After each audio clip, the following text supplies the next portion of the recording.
So I promised a viewer I would make this video to elaborate on how to make the car, all the functions in the car work. Because the ECU, the Mercedes-Benz ECU, has to see the engine running in order to turn on things like your turn signals, your information center, all the things that we enjoy when the car is running normally, right? When it has its original engine in it. All right, well, I Googled, this is how I figured this out. I Googled W204 ECU pinout. Now these, first of all, this is the plug, right, that comes off the ECU.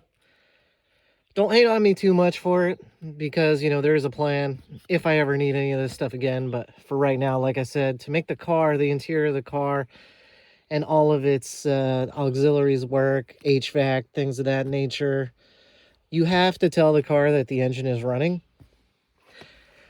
But anyway, like I said, went online, found the W204 ECU pinout, or, wiring diagram, pretty much. And I located the crankshaft positioning sensor wiring. And these are the 3 wires that you need to trick with a signal generator. This is a $5 signal generator from eBay. These are the 3 wires right here that I tie into. This is a blue and pink. Next one is a blue-brown. And this one is red-yellow. Now, like I said, if you Google the W204 ECU wiring diagram, you can find it. If you go on eBay and look for a square wave generator, because that's all the crankshaft positioning sensor puts out, is a square wave generator. That's all it is, pretty much. This will tell the Mercedes ECU that you're doing about 1,000 RPM. It says it's supposed to be adjustable, but I haven't gotten any better results out of turning these 2 little dials than 1,000 RPM. But I'm hoping that that helps everybody out.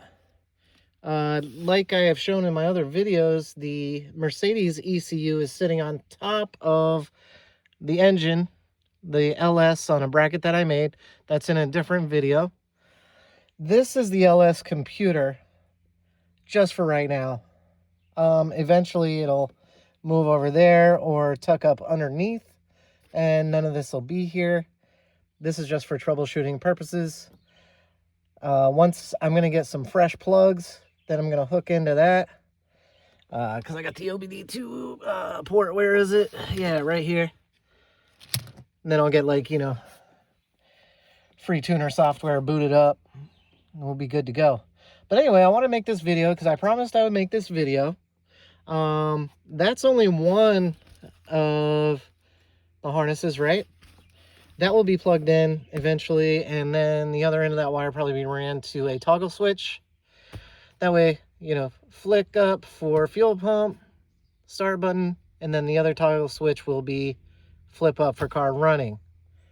Now, there is another module that you can get from this place called Golden Rovers, and the scene is big for swapping LSs into Range Rovers. They make a module that I may end up buying that will translate in this bundle of wires right here that comes out of your LS swap harness. I can't remember what color it is. I think it's the green wire, but don't quote me on it. Do your own research. But the tax signal that comes out of your LS computer gets translated to a Mercedes-Benz or, Range Rover signal, and that tells whatever computer you're using that the engine is running, and that has been, they advertise it as the tachometer will work as it usually would the stock vehicle. But yeah, this is my setup right now. Like I said, I'm gonna get a fresh set of plugs for this. I got some work to do on the daily, the crashed Mazda 6, which I want to do a review video about. But yeah, this is where I'm at. All this wiring as well.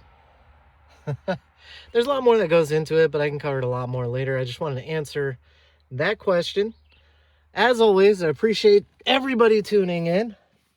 And if you don't mind, give me a like and subscribe so I can continue to work on this. And I'm going to do a review on that. Been daily driving this baby for a while, and I absolutely love this car. Like I said, thank you all for tuning in, and see you in a little bit.